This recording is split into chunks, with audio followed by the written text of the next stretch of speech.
Bienvenue dans l'émission Le mot de l'évêque pour la deuxième de cette rentrée. Bonjour à tous nos auditeurs, bonjour Monseigneur. Bonjour Aurélie, bonjour à vous tous. Vous rentrez d'une session de 3 jours avec votre conseil épiscopal.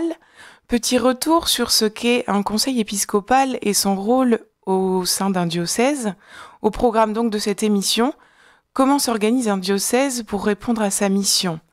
Pouvez-vous déjà nous présenter ce qu'est un conseil épiscopal ? Alors, un conseil épiscopal, c'est un conseil un peu rapproché pour l'évêque, c'est-à-dire une équipe pas trop nombreuse, mais qui se retrouve assez régulièrement et avec qui il m'est possible de partager les questions du diocèse un peu dans leur continuité ou dans leur perspective. Hein. Donc, on reparlera des autres conseils, mais c'est quand même le lieu où je peux assez régulièrement partager des questions ou les situations sur lesquelles il y a à réfléchir, à se préciser un peu des choses et pas le faire tout seul uniquement, mais en tenant compte des personnes qui sont membres de ce conseil et qui apportent aussi un peu le lieu où ils sont et les points d'attention qui sont les leurs. C'est une garde rapprochée ? Je ne sais pas si c'est une garde, mais c'est un soutien rapproché. C'est un soutien rapproché. Et vous avez nommé un nouveau conseil. Qui en fait partie dans notre diocèse ? Alors ce conseil s'est effectivement renouvelé de manière assez importante. Hein. Donc il est composé de Charles-Bernard Savoldelli, qui est le nouveau vicaire général. Hein, et c'est lui qui anime ce conseil. Hein, c'est lui qui accompagne un petit peu le travail de ce conseil. Il y a Isabelle Velasco, qui est une laïque, une consacrée, qui est aussi très investie dans l'enseignement catholique et dans la formation. Hein, et qui vient du coup avec cette attention plus particulière. Il y a Denis Le Pivin qui est prêtre à Cadenet, dans le sud du département. Il y a Olivier Dalmé, le père Olivier Dalmé, qui arrive cette année à Carpentras, qui était auparavant à Valréas. Et puis il y a un diacre Bernard Mussotte, qui lui habite à Pertuis. Voilà, donc vous voyez, avec moi, ça fait 6 personnes. C'est pas un groupe trop important. C'est un groupe où le dialogue est facile et où la réflexion peut se déployer. C'est un groupe où j'ai essayé aussi de donner permettre d'être présent à la diversité des vocations, hein, de baptisés, laïcs, de consacrés, de diacres, de prêtres, voilà. Et puis, donc c'est cette équipe que je retrouve en principe une fois par semaine, une matinée par semaine, pour avancer au rythme de la vie du diocèse et des questions qu'il nous offre. Et dans la gouvernance d'un diocèse, il y a d'autres conseils.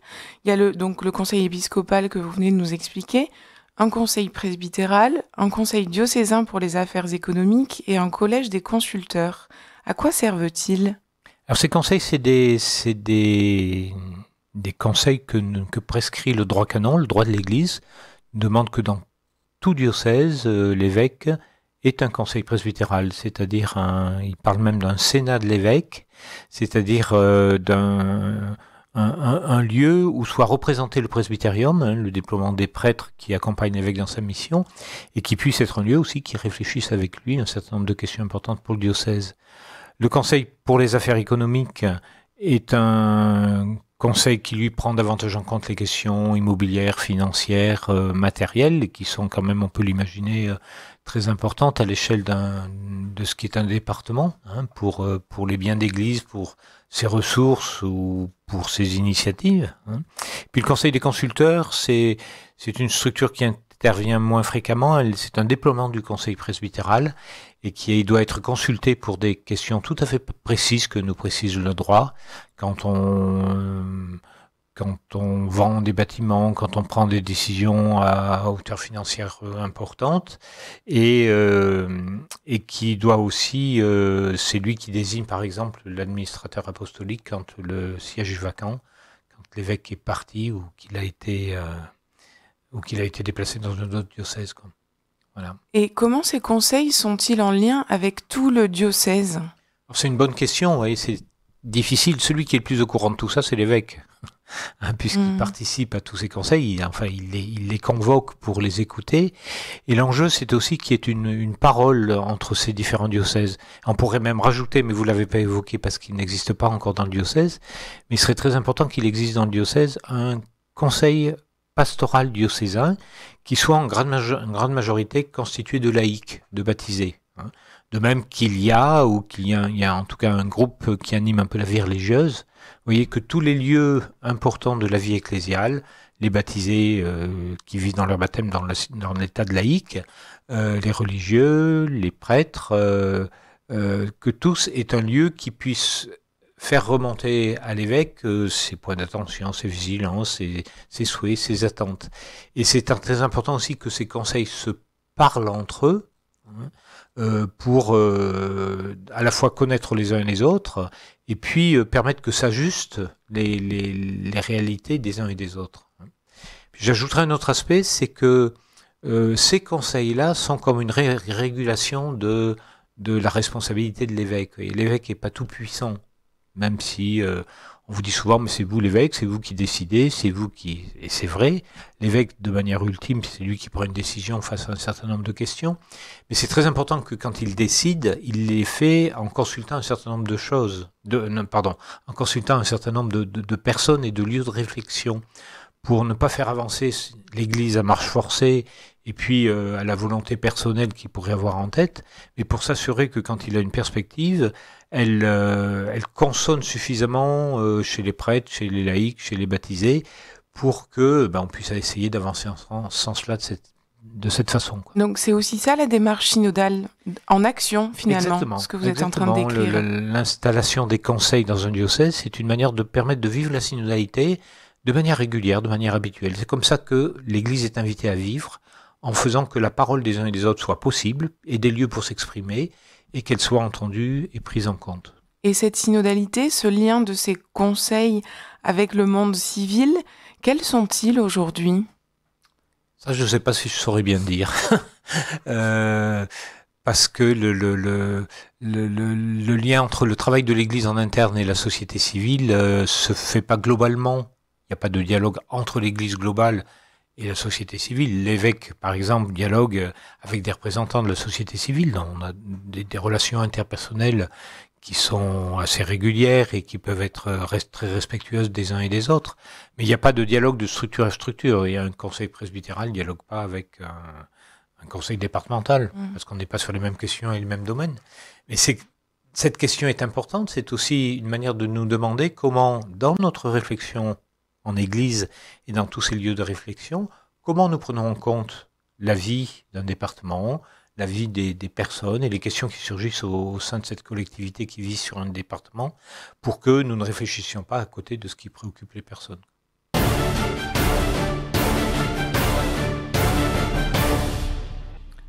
On revient dans cette émission pour parler de l'organisation d'un diocèse. Et on fait un lien avec le livre du cardinal de Quézel que vous nous aviez suggéré de lire. Il pose la question, pour résumer, du rapport de l'Église au monde d'aujourd'hui. Et dans cette question, en clair, pour nous, dans un diocèse, comment peut-il s'organiser pour réfléchir aux enjeux de notre époque sans courir le risque de se replier dans un fonctionnement ou dans des actions marketing ? C'est une question vaste. Hein ? C'est une question très vaste. Je suis pas sûr de pouvoir y répondre en quelques minutes. Ce que nous dit le cardinal, c'est que on vit une bascule importante entre des générations et des générations qui ont vécu dans une culture religieuse où la dimension religieuse était très présente dans la société. On ne pouvait pas ne pas se penser religieusement, quoi. Et aujourd'hui, cette dimension religieuse est peu à peu évacuée. Et on se retrouve de plus en plus dans une société qu'on appelle sécularisée, où les seules références communes sont la manière de vivre ensemble au niveau du siècle, au niveau de la société, mais pas dans une dimension ou un horizon religieux. Ce qui ne veut pas dire que cette dimension est exclue, mais elle a de plus en plus tendance à être mise de côté ou renvoyée à la sphère du privé des personnes.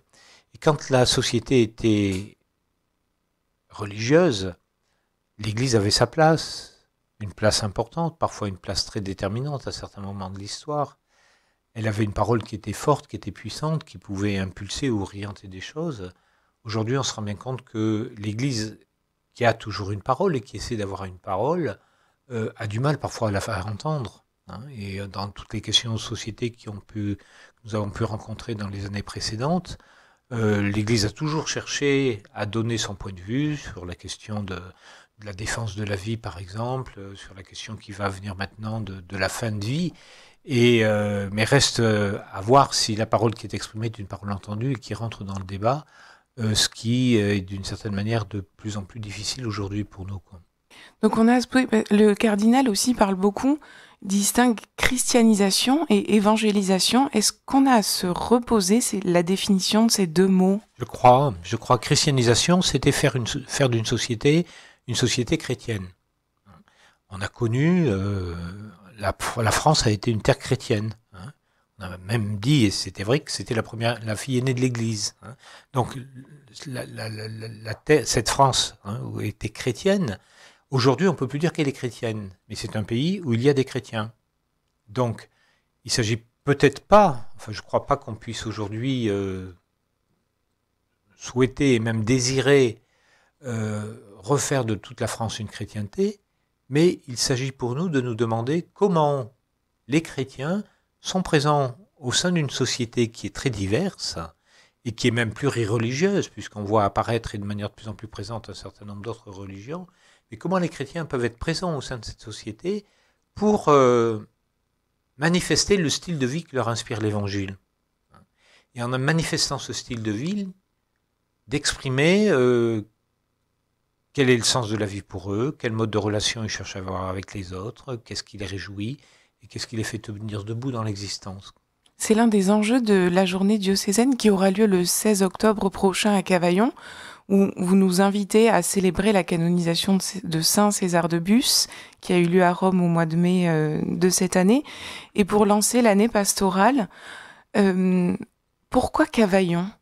Alors Cavaillon, parce que c'est le lieu de naissance et le lieu où César de Bus a passé pas mal d'années de son existence, parce que donc on va fêter en ce lieu le saint qui est de cette terre et de ce lieu particulier, et donc on va retrouver quelle figure de sainteté a pu déployer cet homme-là à son époque, hein, et dans un contexte qui était complètement différent du nôtre.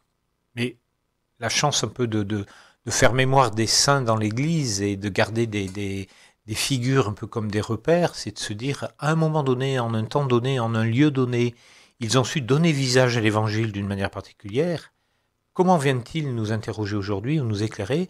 Non pas pour refaire la même chose. Si on transmettait la doctrine chrétienne comme l'a fait César de Bus à son époque, on n'aurait sans doute pas beaucoup d'écho, mais ce qu'il a su faire à son époque doit aussi pouvoir nous inspirer aujourd'hui dans une manière de vivre l'Évangile et d'en témoigner. Donc l'histoire d'un diocèse peut lui permettre de se renouveler, c'est ce que vous dites un petit peu à travers... Sans cesse, c'est un des paroles de Jésus dans l'Évangile qui parle de ce sage qui, dans son trésor, va toujours aller puiser de la richesse qui lui permet d'inventer et de vivre aujourd'hui.